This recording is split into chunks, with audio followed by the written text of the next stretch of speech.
আসসালামু আলাইকুম, সবাই কেমন আছেন? আজকে রান্না করব কবুতরের মাংস। কবুতরের মাংসটা কে কে পছন্দ করেন কমেন্ট করে জানাবেন।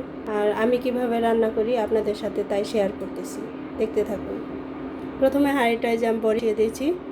এখন দিয়ে দিব পরিমাণ মতো তেল।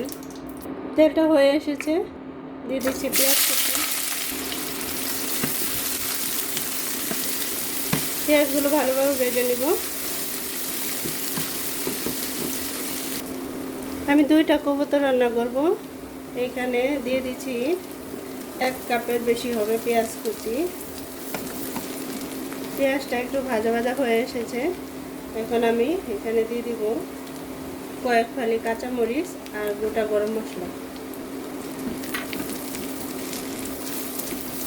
পেঁয়াজটা ভাজা হয়ে এসেছে। আমি কবুতরের মাংসগুলো পেঁয়াজের সাথে ভেজে নিব।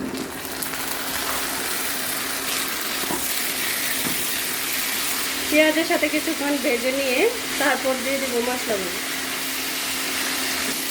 ভেজে কবুতরের মাংসগুলো পেঁয়াজের সাথে একটু ভেজে নিয়েছি। এখন সাথে অ্যাড করব মশলাগুলো। রসুন দিয়ে দিচ্ছি। এখন দিয়ে দেব রসুন বাটা 1 চামচ, 1 চামচ আদা বাটা। আদা রসুন পেস্ট একটু নাড়াচাড়া করে মিশিয়ে নেব।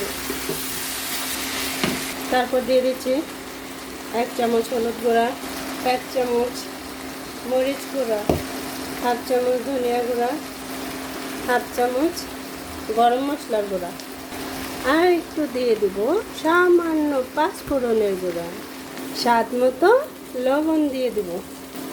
দিয়ে এখন মশলাটাকে ভালোভাবে মিশিয়ে নেব। হাঁড়ি থেকে তেল ছাড়া পর্যন্ত আমি একটু কষিয়ে নেব। কষিয়ে নিয়ে তারপর দিয়ে দিব পানি।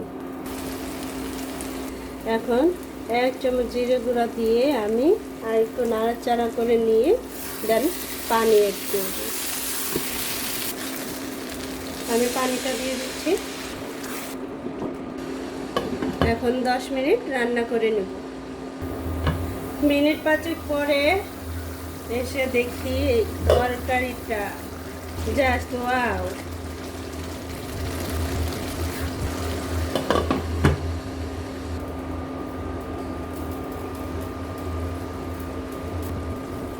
মাঝখানে একটু নাড়াচাড়া করে দিব। তরকারিটা প্রায় হয়ে এসেছে।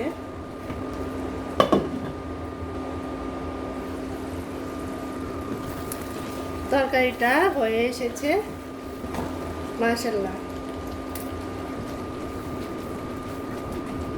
আমার মতো এভাবে কবুতর মাংস রান্না করে বাসায় ট্রাই করবেন, অবশ্যই ভালো লাগবে। রান্নাটা শেষ।